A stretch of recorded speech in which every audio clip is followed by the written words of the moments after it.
जय हिंद साथियों, मैं सुरजीत सिंह एक बार फिर से आप सभी के समक्ष आपके अपने YouTube channel Surjeet study point में आपका हार्दिक स्वागत करता हूं और आशा करता हूं आप लोग बहुत ही अच्छे, शानदार, जबरदस्त एवं मस्त होंगे और बहुत ही अच्छे से अपनी पढ़ाई को कर रहे होंगे। तो साथियों, समय ना लेते हुए अपने ये वीडियो स्टार्ट करते हैं। अगर वीडियो आपको अच्छा लगे, वीडियो का कंटेंट आपको अच्छा लगे तो वीडियो को लाइक और चैनल को शेयर और सब्सक्राइब करना बिल्कुल ना भूलें। तो साथियों, अब हम आज जो चैप्टर है वो हम उपसर्ग और प्रत्यय का इतना जबरदस्त कंसेप्ट लेकर के आए हैं, इतना जबरदस्त कंसेप्ट लेकर के आए कि एक बार अगर इसे क्लियर कर लिया ना तो जीवन में इससे बाहर, वादा कर रहा हूं, जीवन में इससे ज्यादा तो आपने कहीं पढ़ा ही नहीं होगा।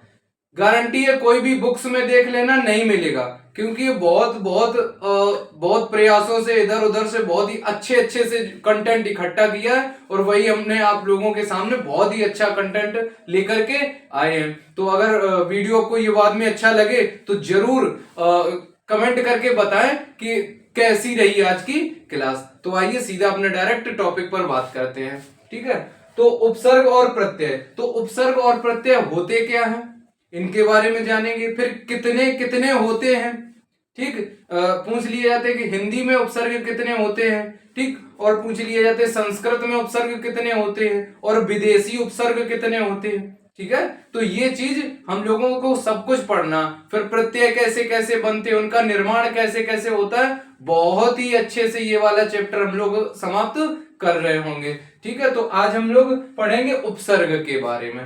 ठीक है, तो डालते हैं उपसर्ग। देखो उपसर्ग होते क्या, उपसर्ग और प्रत्यय लिखेंगे उपसर्ग।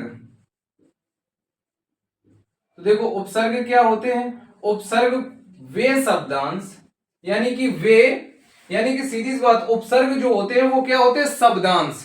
क्या होते हैं, शब्दांश। यानी कि लिखेंगे उपसर्ग में लिखेंगे कि मूल शब्द में, यानी कि मूल शब्द में जुड़ने पर उसका अर्थ बदल देते। तो देखो क्या है कि उपसर्ग क्या होते हैं कि मूल शब्द में जुड़ने पर उसका अर्थ बदल देते हैं। और उपसर्ग और प्रत्यय होते का ये एक शब्दांश होते हैं। क्या होते हैं ये होते हैं शब्दांश। तो देखो शब्दांश का मतलब क्या होता है, अब यही देख लो कि शब्दांश का मतलब क्या होता है। यानी कि जब इसे हम तोड़ेंगे तो किसमें टूटेगा, ये टूटेगा शब्द प्लस अंश। दीर्घ संधि का उदाहरण बन जाता है शब्द प्लस अंश। तो देखो शब्द अंश का मतलब क्या होता है, हिस्सा, ठीक, हिस्सा या भाग। और यानी कि पूरे शब्द का, पूरे शब्द का क्या करता है, यानी कि शब्दांश का मतलब ही होता है कि छोटा सा, ठीक, शब्दांश का मतलब क्या होता है, छोटा सा, जो छोटे से, यानी कि छोटा सा किसी शब्द में जुड़कर उसका पूरा अर्थ बदल देता है। जैसे कि लिखा है मरा, जैसे मरा लिखा है ना, अब इसमें क्या करेंगे, इसमें अध जोड़ दें, अध उपसर्ग। तो ये क्या हो गया, अधमरा, ये क्या हो गया, अधमरा। ठीक है, तो देखो जब ये यानी कि क्या किया उसने, जब अपना ये एक अंश जुड़ गया ना, जबकि देखो तो अध का क्या होता है, इसका कोई एक निश्चित अर्थ नहीं होता। इसका मतलब जो भी शब्दांश होते हैं उसका कोई एक निश्चित अर्थ नहीं होता है, लेकिन जिस भी शब्द में जुड़ते हैं उसका अर्थ परिवर्तन कर देता है और उसके ही तरह में वो सेटिस्फाई हो जाता है। ठीक है, तो अब देखते हैं आगे। ठीक है,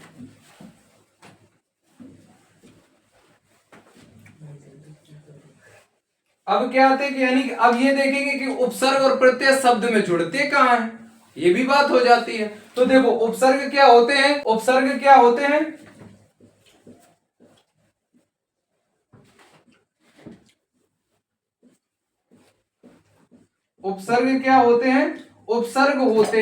यानी कि जो शब्द में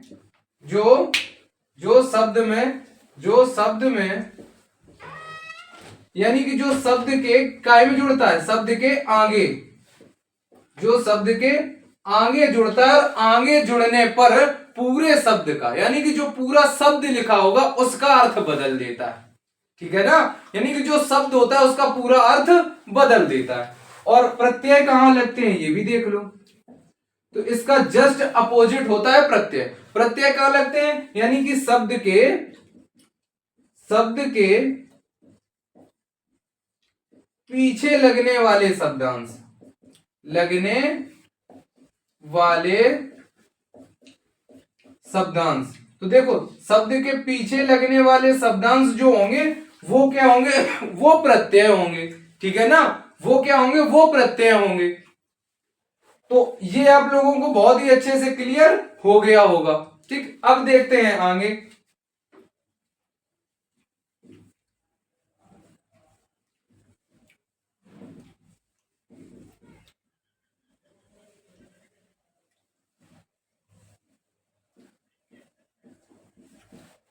और एक चीज देखना कि जब उपसर्ग या प्रत्यय लगते हैं ना तो वो क्या करते हैं, शब्द पर जोर डालते हैं, जबकि उनका कोई एक निश्चित अर्थ नहीं होता है। क्या करते हैं कि केवल शब्द पर, यानी कि जो शब्द लिखा होता है उस पर जोर डालते हैं, और वही उसी के वजह से क्या होता है, उसका पूरा एक अर्थ बदल जाता है, उसका पूरा अर्थ बदल जाता है। जैसे कि अभी हमने जब एग्जाम्पल दिया था, आपको एग्जाम्पल दिया तो एग्जाम्पल क्या दिया था, जैसे लिखा था अधमरा, अधमरा लिखा था, नहीं लिखा? तो देखो अध उपसर्ग जोड़ा था ना कि नहीं जोड़ा था? जब अध उपसर्ग जोड़ा था तो क्या हो रहा था, यानी कि देखो मरा का मतलब क्या था, यानी कि मर गया। ठीक, और अध का मतलब क्या होगा, इसके हिसाब से इसका क्या मतलब हो गया, आधा, यानी कि आधा मरा, यानी कि अभी वो मरा नहीं, यानी कि वो जिंदा है ना, अभी जीवित है। ठीक है ना, तो ये चीज होता है इसका मतलब, यानी कि ये क्या करते हैं कि ये ऐसे शब्दांश होते हैं जो कि उन पर जोर डालते हैं, जो शब्द होता है उस पर जोर डालते हैं, उस पर जोर डालते हैं और शब्द के ही हिसाब से वो अपना रूप परिवर्तन कर लेते हैं। ठीक है ना, अब देखते हैं आगे। अब देखते हैं कि शब्द निर्माण की जो इकाइयां होती हैं, शब्द निर्माण की इकाइयां होती हैं वो कितनी होती हैं। लिखेंगे कि शब्द निर्माण की मूलता, यानी कि जो इंपॉर्टेंट होती है वो 4 इकाइयां होती हैं। कौन कौन सी होती है देखते हैं। नंबर 1 संधि, नंबर 2 समास, नंबर 3 उपसर्ग, और नंबर 4 प्रत्यय। तो देखो हम लोगों ने क्या संधि भी कंप्लीट कर ली है और समास भी कंप्लीट कर लिया है। अब हम लोग पढ़ क्या रहे हैं, उपसर्ग और प्रत्यय। अब हम लोग पढ़ क्या रहे हैं, उपसर्ग और प्रत्यय। तो इसके बारे में जब हम बेटर जान लेंगे ना तो हमें क्या होगा, तो हम जो शब्द होंगे ना उनका निर्माण हम लोग कर सकते होंगे, उनका निर्माण हम बहुत ही अच्छे से कर लेंगे। ठीक है, तो अब देखते हैं आगे।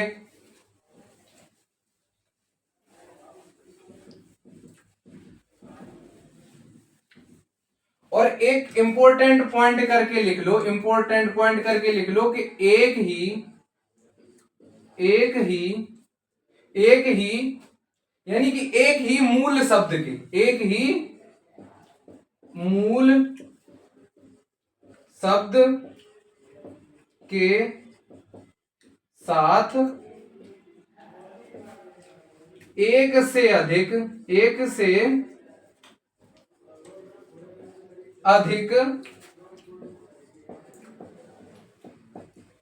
उपसर्ग का या उपसर्ग का प्रयोग किया जा सकता है। क्या होता है कि एक ही मूल शब्द के, यानी कि एक ही मूल शब्द के साथ क्या होता है, एक से अधिक उपसर्गों का प्रयोग हो सकता है। ठीक है, एक से ज्यादा उपयोग हो सकता है। अब लिखेंगे, यानी कि अब देखेंगे कि उपसर्ग के यानी कि भेद कितने होते हैं, उपसर्ग के भेद कितने होते हैं। हेडिंग डालते हैं उपसर्ग के भेद।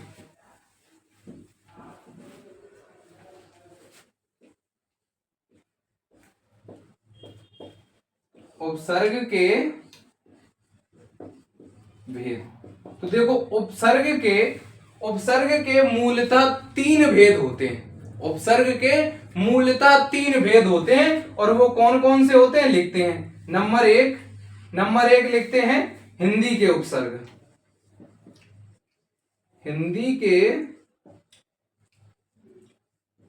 उपसर्ग, ठीक।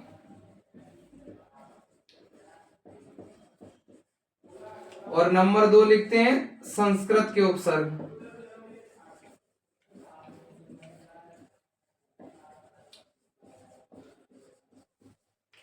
और नंबर 3 जो होता है वो होता है यानी कि विदेशी भाषाओं के, विदेशी भाषाओं के उपसर्ग। देखो क्या होता है, हिंदी भाषा के उपसर्ग, संस्कृत भाषा के उपसर्ग और विदेशी भाषाओं के उपसर्ग। तो देखो जो हिंदी के उपसर्ग होते हैं उनकी संख्या कितनी होती है, उनकी संख्या 22 होती है। हिंदी के उपसर्गों की संख्या 22 होती है और संस्कृत के भी 22 होती है। और जो विदेशी भाषाओं के उपसर्ग होते हैं उनकी भी संख्या 22 होती है।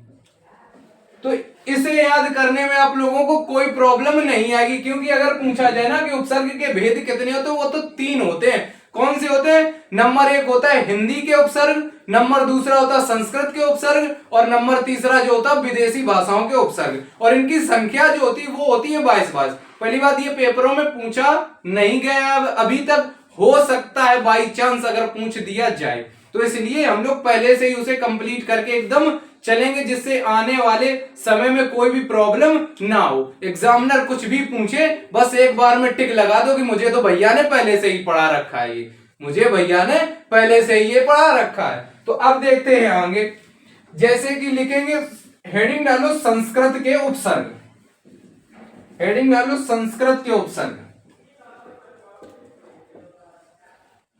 संस्कृत के उपसर्ग, तो इनकी संख्या हमने कितनी बताई है, वो बताई है 22। संस्कृत के जो उपसर्ग होते हैं उनकी संख्या कितनी होती है, 22। ठीक है, अब देखते हैं आगे, तो आगे जैसे देख लो लिखा है आदि, ठीक, आदि लिखा है और अभी, आदि, अभी और नी, प्रति, परि। ठीक, अब इनके देखते हैं, अधि, अभि, नी, प्रति और परि। अब देखते हैं इनसे शब्द का निर्माण करते हैं, इनसे क्या करते हैं, शब्द का निर्माण करते हैं, जिससे हम लोगों को बहुत ही आसानी हो जाएगी। अब देखो जैसे कि अधि लिखा है, तो अधि का क्या हो सकता है, जैसे कि लिख लो क्या, अध्यक्ष। अब आप लोग कहोगे भैया इसमें अधि तो नजर नहीं आ रहा, इसमें तो अधि नजर ही नहीं आ रहा, लेकिन मेरे दोस्त अधि देखो क्या होता है, यहां पे होगा अधि प्लस अक्ष, क्या बन गया, ये अध्यक्ष बन गया ना, अध्यक्ष। ठीक है, अब देखते हैं आगे, एक एग्जांपल और लिख लो, जैसे लिख लो अधिकार, अधिकार, ठीक है ना।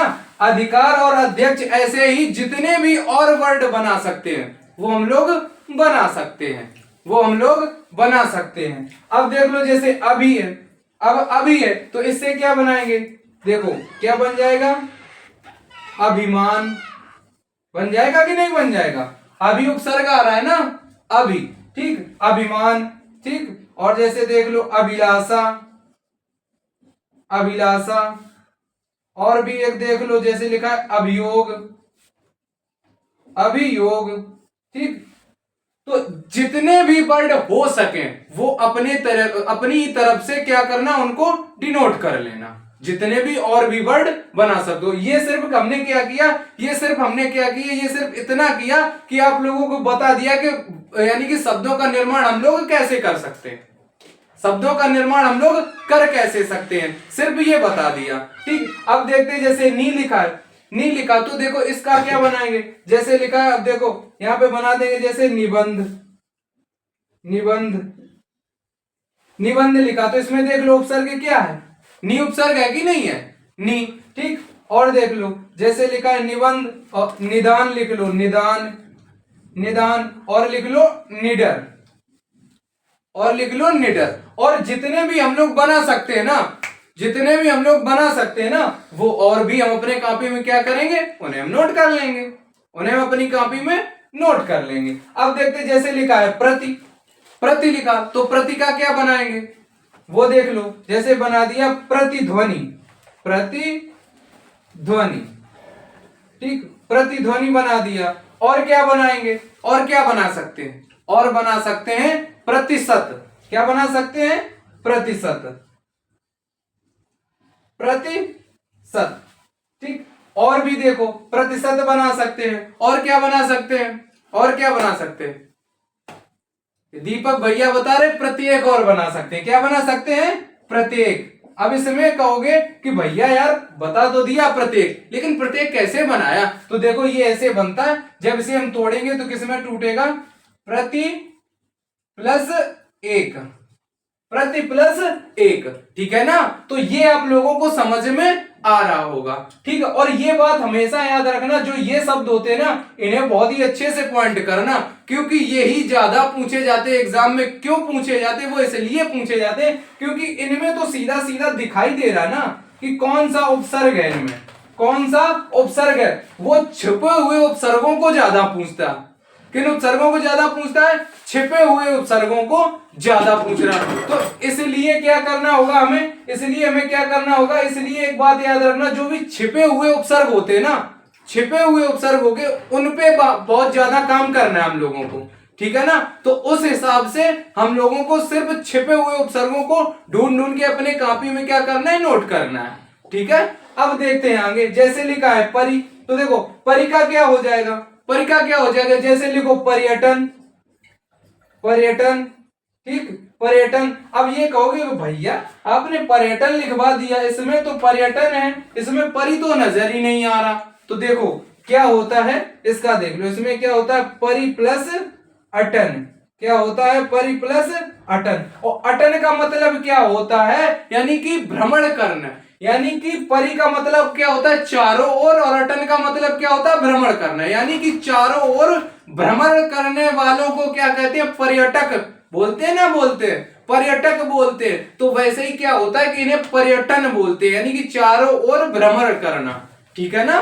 तो वो हो जाएगा पर्यटन, ठीक है, वो हो जाएगा पर्यटन। और भी देख लो इसमें, जैसे लिखा है परिणाम, जैसे लिखा है परिमाण लिख लो, परिणाम लिख लो या परिणाम लिख लो, ठीक है। तो ये चीज हम लोगों को बहुत ही अच्छे से डिनोट करना, और जितने भी इनके जो उदाहरण हो सकते हैं, जितने भी बना सकते हो, वो बना के अपने क्या करना है, नोट करना है, ठीक है। तो वो बना के आपको नोट करना। अब इसके और भी देखते कितने हो गए, देख लो 1 2 3 4 और 5, ठीक। अब डालते हैं नंबर 6, अब डालते हैं नंबर 6। तो नंबर 6 क्या डालते हैं, लिखते हैं जैसे लिखा है पर्यटन, देखो हो ही गया, प्रति हो ही गया है। अब लिख लो जैसे अनु, अनु लिख लो, और जैसे लिख लो वी, वी। तो देखो अनु से क्या होगा और वी से क्या होगा, और बाद बाकी आगे फिर और करवा रहे। जैसे अनु देख लो, अनु क्या होगा, अनु से क्या बना सकते हैं, अनु से बना सकते हैं जैसे अनुज, अनुज बन गया ना अनुज। और अनुज कहते हैं किसको है, यानी कि छोटे को। अनुज किसको कहते हैं, छोटे को। और अग्रज किसे कहते हैं, बड़े को, ठीक है, ये तो पता ही होगा, ठीक। अब देखते हैं आगे, अनुज हुआ, और जैसे अनुज हुआ, और लिख लो जैसे अनुच्छेद, क्या लिख लो, अनुच्छेद, ठीक है, अनुच्छेद लिख लो। और लिख लो जैसे अनुचर, अनुचर। अनुचर का मतलब क्या होता है कि पीछे पीछे चलने वाला, क्या होता है, पीछे पीछे चलने वाले को क्या कहते हैं, अनुचर कहते हैं, ठीक है। अब देखते हैं आगे, जैसे लिखा है वी, तो देखो वी का क्या लिखेंगे, देख लो वी का लिखेंगे जैसे लिखा है वियोग, क्या लिखेंगे, वियोग। देखो वियोग हो गया ना, वियोग। और क्या लिखेंगे, जैसे लिख लो विरोध, विरोध। और भी सोचो, और भी सोचो, और भी सोचो। हमारे दीपक भैया बोल रहे हैं कि सर इसमें विज्ञान भी होगा, और विज्ञान नहीं बोलते मेरे दोस्त, विज्ञान बोलते हैं। क्या बोलते हैं, विज्ञान, ठीक है। तो देखो विज्ञान भी होता है, है ना। तो ये देखो ऐसे शब्द आते हैं, ऐसे शब्द क्या होता है इसमें आते हैं। जितने भी निर्माण और भी कर सकते हैं ना अपने हिसाब से वो जरूर करना। अपनी कॉपी में कम से कम एक के कम से कम 8 से 10 वर्ड जरूर लिखना, 8 से 10 शब्द जरूर लिखना, जिससे कि तुम्हें फिर करने में कोई प्रॉब्लम नहीं आएगी। ठीक है, अब देखते हैं आगे। ठीक है, अब देखते हैं आगे और आगे डालते हैं। जैसे लिखा है उप, आगे लिखा है उप, और जैसे लिखा है अपि, ठीक है ना, अपि लिखा है। ठीक, और जैसे लिखा है अब, जैसे लिखा है अब, ठीक है ना, अब। ठीक, अब तक हम आगे। अब देखो अप का क्या बना सकते हो, उप का क्या बना सकते हो, बनाने की कोशिश करो उप। तो देखो उप का क्या बना सकते हो, जैसे कि लिखा है लिख लो उपसगुन, उपसगुन। जबकि देखा होगा कि क्या होता है, हम लोग बोलते हैं नहीं अप होगा ना, अपसगुन, यानी कि अपशकुन। और क्या होगा, और आगे देख लो, और जैसे लिख लो, जैसे लिखा है अपयश, अपयश, अपयश होगा। और जैसे क्या होगा अपव्यय, अपव्यय, क्या क्या आ जाएगा, अपव्यय भी आ जाएगा। ठीक है, अब देखते हैं अपि से, देखते हैं, अब देखते हैं अपि से। तो अपि से क्या बनेगा, अपि से बनेगा, जैसे लिख दो अपिधान। क्या लिखेंगे, अपिधान, अपिधान। और अपिधान का मतलब क्या होता है मेरे दोस्त, जिससे हम कुछ कोई चीज ढकते हैं, यानी कि कोई बाल्टी है तो उसे जब हम ढकते हैं, जो वो ढक्कन होती ना, ढक्कन को बोलते हैं अपिधान। तो इसलिए ये किसका पर्यायवाची होता है, अपिधान। अपिधान लिख लो यहाँ पे ढक्कन, ठीक है ना, ढक्कन किसका पर्यायवाची होता है, ये ढक्कन का। ठीक, तो ये बात बहुत अच्छे से याद रखना। अब देखते हैं अब, तो देखो अब से क्या बना सकते हैं, अब से क्या बना सकते हैं, जैसे कि लिखो अवगुण, अवगुण, ठीक है, अवगुण हो गया।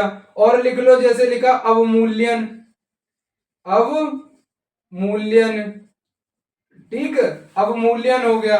और लिख लो जैसे अवशेष, अवशेष हो गया। तो ये आप लोगों को बहुत ही अच्छे से समझ में आ रहा होगा। अब देखते हैं और आगे इनके, ठीक है, अब देखते हैं और आगे।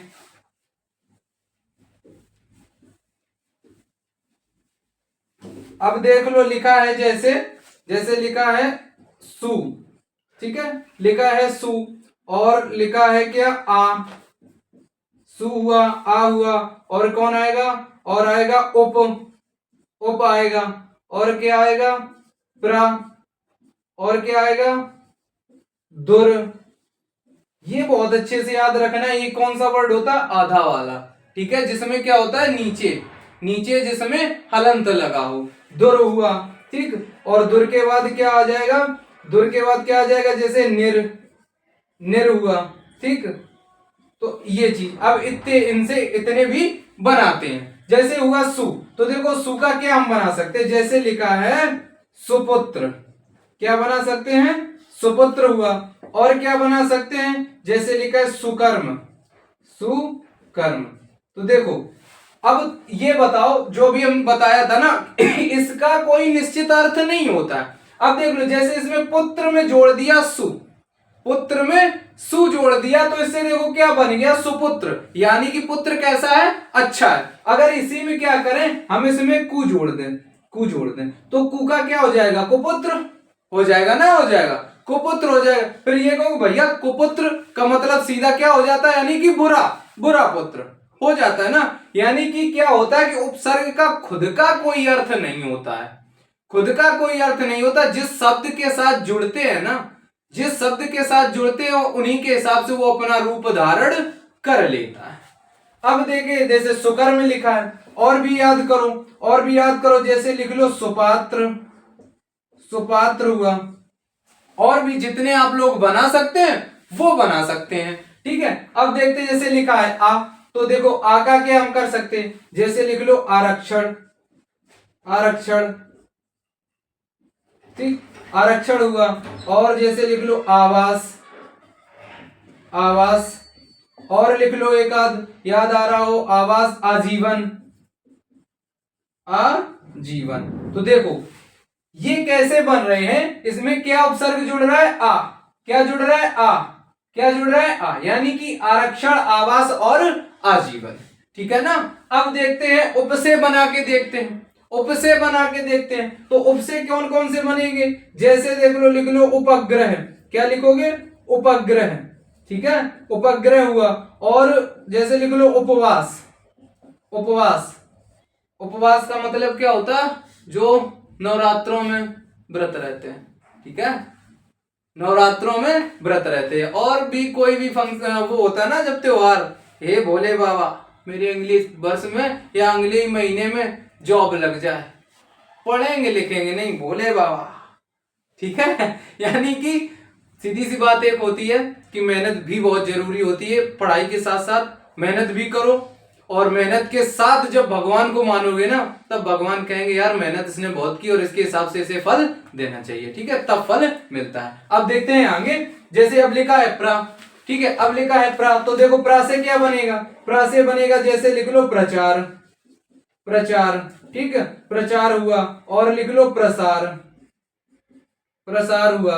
और लिख लो, और देख लो, प्रसार हुआ। ठीक है, और हमारे सूरज भैया बोल रहे हैं कि भैया प्रवेश और लिख लो। क्या लिख लो, प्रवेश और लिख लो, जैसे लिखा है प्रवेश। ठीक है, तो देख लो इसमें क्या है उपसर्ग, इसमें प्र उपसर्ग आ रहा है, इसमें प्र उपसर्ग आ रहा है। अब देखते हैं दुर से, दुर से बनाएंगे। तो देखो दुर से बनाएंगे, जैसे बनाएंगे दुर्भाग्य, दुर्भाग्य।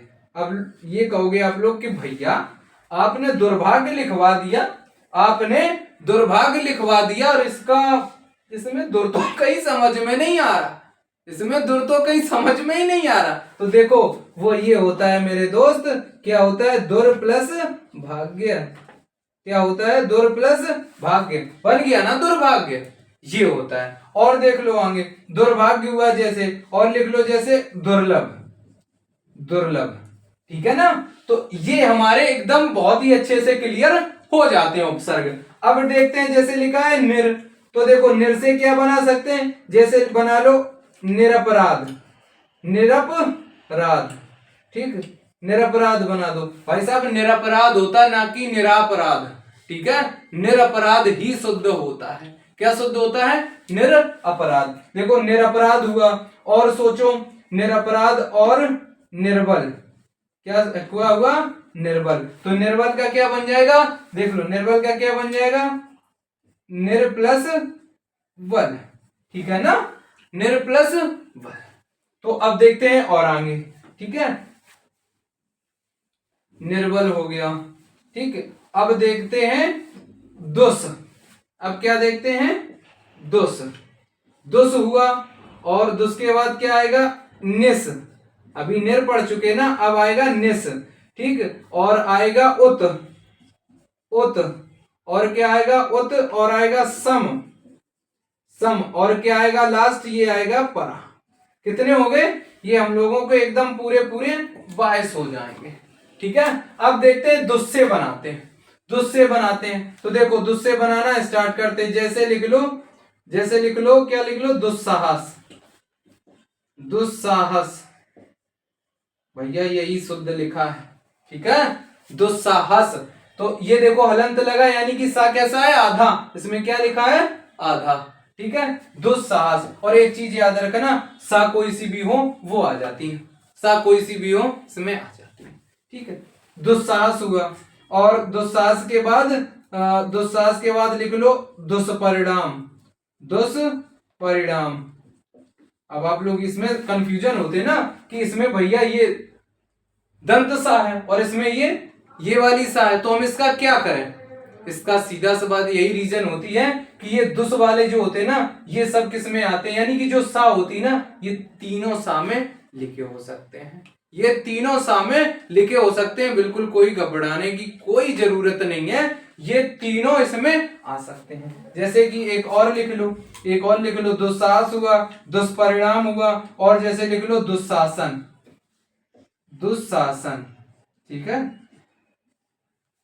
अब देख लो इसमें, देखो ये भी, ये वाली भी सा आ गई, दंत वो क्या नाम बोलते हैं इसको, तालुव्य सा भी आ गई है। ठीक, मूर्धन्य सा। ठीक, दंत सा और तालुव्य सा, तीनों सा भी आ गई इसमें। तो देख लो क्या होता है कि अगर दो सा है ना तो तीनों भी सा इसमें आ सकती हैं, इसमें तीनों सा आ सकती हैं। ठीक है, अब देखते हैं निस, निस्से बना के देखते हैं। निस्से कौन बनेगा, जैसे कि बना लो निसंदेह, क्या बना लो, जैसे बना लो निसंदेह, निसंदेह, ठीक, निसंदेह, निसंदेह हो गया। और जैसे बना लो निष्फल, निष्फल हो गया। और जैसे बना लो निष्पाप, निष्पाप, ठीक है ना, निष्पाप हो गया। और देख लो अब उत से बना लो उत, तो देखो उत से क्या बनेगा, जैसे लिख लो उद्घाटन, उद्घाटन। अब कहोगे भैया इसमें तो तारा, इसमें ता तो है ही नहीं, आपने लिखवाया है ता और इसमें आप बोल रहे था। तो जब संधि हमने पढ़ाई थी उसमें परिवर्तन भी लिखवाए थे, परिवर्तन लिखवाए थे कि ता का परिवर्तन दा में लिखवाया था, नहीं लिखवाया था। अगर नहीं आपने पढ़ा है तो एक बार संधि वाला टॉपिक जो है उसे पूरा जरूर देख लेना, उसके बाद में आपको ये बहुत ही अच्छे से क्लियर हो जाएगा। जैसे लिखा है कि उद्घाटन, तो देखो इसका क्या बनता है, इसका बनता है उत प्लस घाटन, क्या बनता है, उत प्लस घाटन। ठीक है, तो ये हो गया उद्घाटन। और जैसे क्या लिख लो, इसमें लिख लो उद्गम, उद्गम, तो उद्गम भी ऐसे ही बनता, क्या बनेगा, उत प्लस गम, उत प्लस गम। ठीक है, अब देखते हैं जैसे लिखा है सम, तो देखो सम का क्या होगा, सम का जैसे लिख लो संसार, संसार।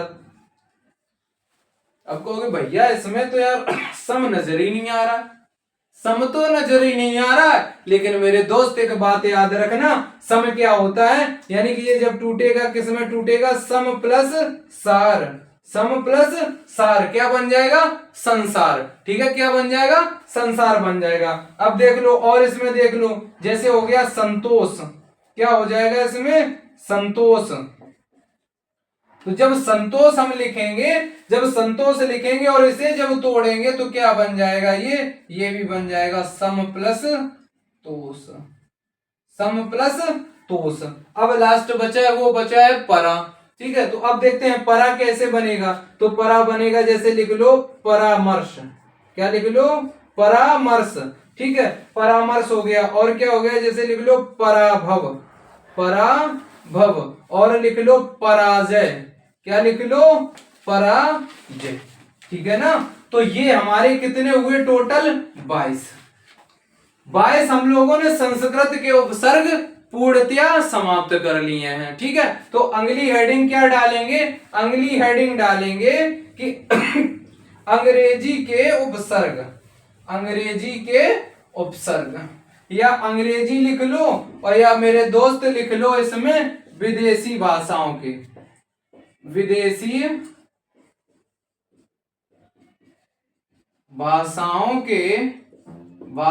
के उपसर्ग। तो देखो विदेशी भाषाओं के उपसर्ग और उसमें विदेशी भाषा कौन लिख लो, विदेशी भाषा लिख लो अंग्रेजी के उपसर्ग, अंग्रेजी के उपसर्ग।